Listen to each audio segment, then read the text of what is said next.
ini saya membawakan sebuah cerita rakyat dengan judul Lutung Kasarung yang berasal dari Jawa Barat.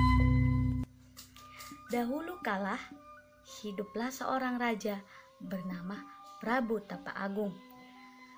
Beliau memerintah kerajaan Pasir Batang dengan arif dan bijaksana. Sang Prabu memiliki 7 orang putri yang sangat cantik jelita. Mereka adalah Purbararang, Purbadewata, Purbaendah, Purbakencana, Purbamanik, Purbaeih, dan Purbasari. 5 diantaranya telah menikah dan menjadi permaisuri di kerajaan lain. Kini tinggal Purbasari dan Purbararang yang belum menikah. Tetapi Purbararang sudah memiliki tunangan yang sangat tampan dan gagah perkasa. Dia adalah Raden Indrajaya, putra seorang menteri kerajaan. Sang Prabu menyadari kini usianya sudah semakin tua, tetapi dia bingung untuk memutuskan siapa yang akan meneruskan tahtanya kelak. Menurut hukum adat, yang seharusnya tahta diserahkan kepada Purbararang sebagai saudara tertua. Namun, sifat buruknya Purbararang membuatnya khawatir akan masa depan rakyatnya kelak. Ia lebih senang jika Purbasari yang menggantikan tahtanya, karena Purbasari sangat bijaksana dan baik hati. Sepertinya anakku Purbasari yang pantas meneruskan tahta kerajaan ini. Dengan pertimbangan itu, Sang Prabu memilih Purbasari menjadi ratu.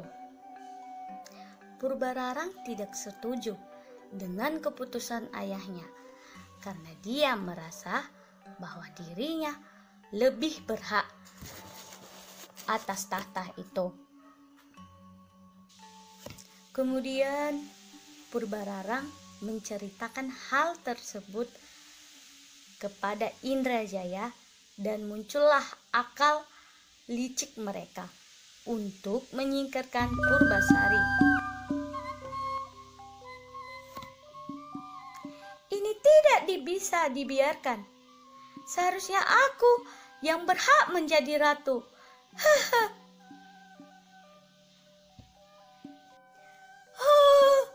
Tenang Purbararang, aku punya rencana untuk Purbasari. Mereka meminta bantuan kepada dukun sakti untuk menyihir Purbasari. Dengan kesaktian sang dukun, tiba-tiba Purbasari terserang penyakit aneh. Seluruh tubuhnya dipenuhi bintik-bintik hitam. Aduh, ada apa dengan kulitku ini? Mengapa kulitku dipenuhi bintik-bintik hitam ini?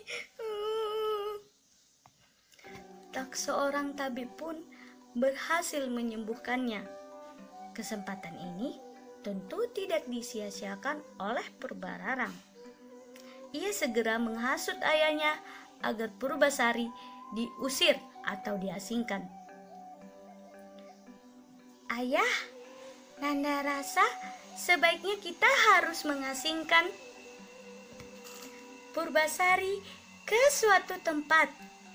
Dia terkena kutukan karena tidak mematuhi hukum adat. Benarkah apa yang kamu katakan itu, Purbararang? Iya, Ayah. Percayalah kepada Nanda. Sang Prabu termakan hasutan putrinya.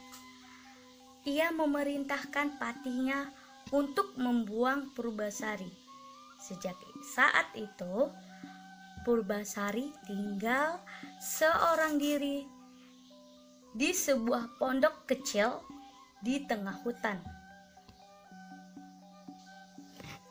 Kini hewan-hewan di hutan itu menjadi sahabatnya, dan hewan-hewan itu sangat baik dan sering membantunya mencari buah-buahan. Suatu hari ketika ia sedang asik bermain dengan para hewan, tiba-tiba muncullah seekor lutung berwajah seram. Purbasari sangat terkejut dan ketakutan.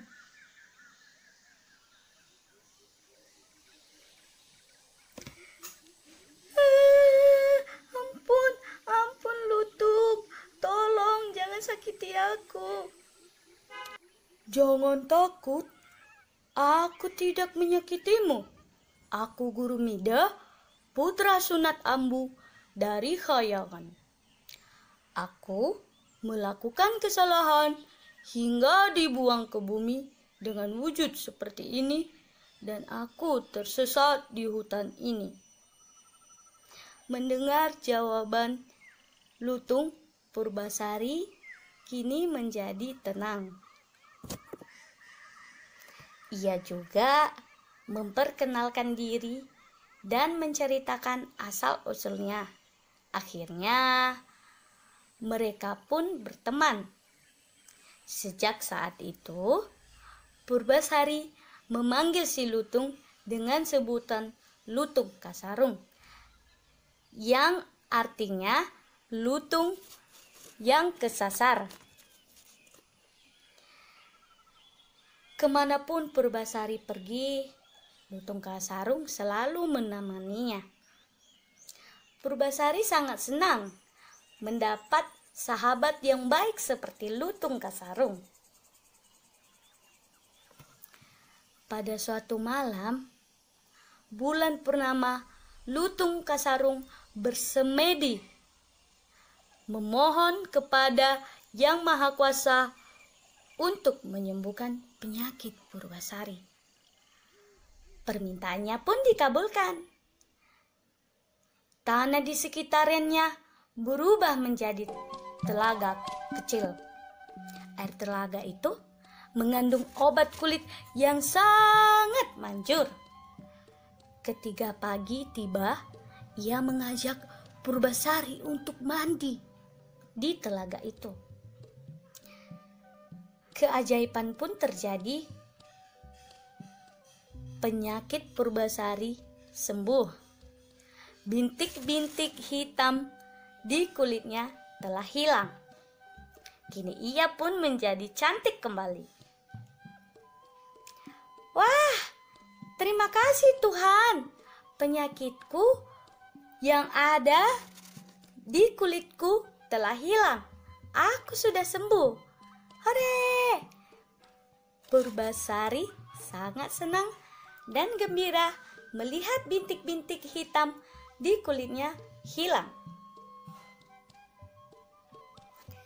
Suatu hari, sang patih datang ke hutan untuk menjenguk Purbasari. Betapa senangnya ia melihat Purbasari telah sembuh. Ia pun mengajak Purbasari untuk kembali ke istana. Purbasari pun menolak. Putri, Purbasari, ayo kita pulang ke kerajaan. Penyakit putri sudah sembuh. Tidak, Patih. Aku tinggal di sini saja. Aku lebih nyaman tinggal di hutan. didesak oleh sang patih dan dibujuk oleh si lutung, akhirnya Purbasari menerima ajakan tersebut.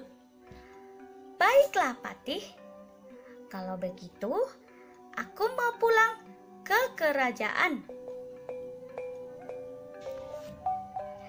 Kedatangan Purbasari ke istana disambut gembira oleh seluruh keluarganya di kerajaan, kecuali Purbararang dan Indrajaya. Purbararang khawatir akan kedudukannya sebagai calon ratu akan terancam. Ia pun membujuk ayahnya untuk mengadakan sayembara.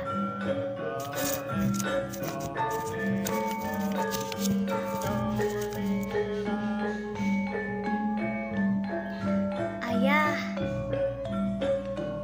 Nanda keberatan jika Purbasari dinobatkan sebagai ratu. Agar semuanya adil, sebaiknya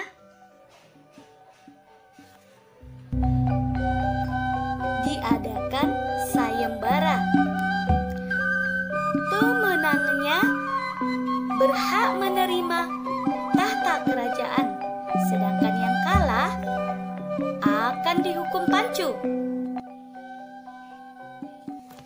Sang Prabu pun mengabulkan permintaan Purbararang. Tibalah di sana Purbasari dan Purbararang akan berlomba. Seluruh rakyatnya berkumpul di halaman istana untuk menyaksikannya. Perlombaan pertama adalah memasak. Siapa yang paling cepat dan rasanya masakannya lezat akan dinyatakan sebagai pemenang. Lomba ini dimenangkan oleh Purbasari. Berkat kesaktian Lutung Kasarung mendatangkan para bidadari untuk membantu Purbasari memasak tanpa diketahui siapapun. Perlombaan kedua adalah adu panjang rambut. Purbararang segera melepaskan sanggulnya. Rambutnya yang indah terurai hingga ke betis.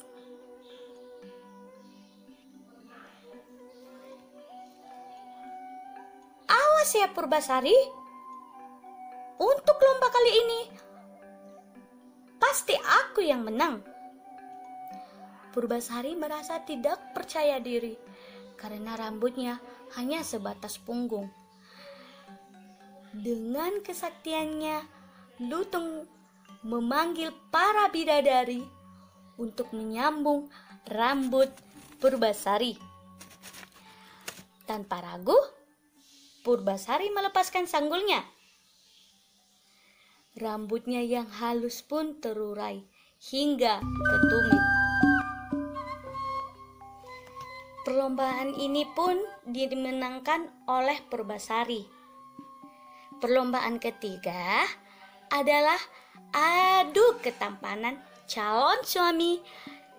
Dengan bangga, Purbararang menunjukkan Indrajaya calon suaminya.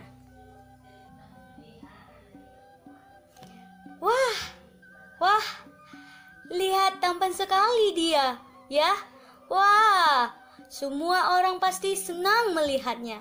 Ya, benar sekali, keren. Semua yang hadir mengakui ketampanan dan kegagahan Indrajaya. Purbasari pun memperkenalkan si Lutung sebagai suaminya. Inilah adalah calon suamiku. Purbararang dan Indrajaya tertawa melihat Purbasari mengenalkan Lutung Kasarung sebagai calon suaminya. Purbasari, adakah calon suami yang lebih jelek dari lutung itu? Hahaha. Lutung Kasarung pun tersinggung dan marah. Dia memohon kepada Tuhan yang Maha Kuasa agar wajahnya dikembalikan seperti semula. Ya Tuhan, kembalikanlah wujudku sebagai manusia. Dalam sekejap, Lutung Kasarung berubah menjadi guru Mida yang ketampanannya dan kegagahannya melebihi Indrajaya. Wah, ketampanannya lebih dari Indrajaya ya? Iya, benar sekali. Dia sangat keren sekali. Akhirnya, perlombaan ini dimenangkan Purbasari sebagai pemenang. Sayembara. Purbasari berhak menduduki tahta kerajaan, sementara Purbararang dan Indrajaya harus dihukum Panco sesuai dengan perjanjian. Tetapi Purbasari justru memaafkan kesalahan kakaknya. Ia tidak mau menghukum kakaknya, terutama kakak kandungnya, yang begitu dia sayangi. Ia pun mengizinkan Purbararang tetap tinggal di istana. Akhirnya Purbasari dinobatkan sebagai ratu. Ia memerintah adil dan bijaksana, sehingga rakyatnya pun hidup makmur dan damai. Terima kasih.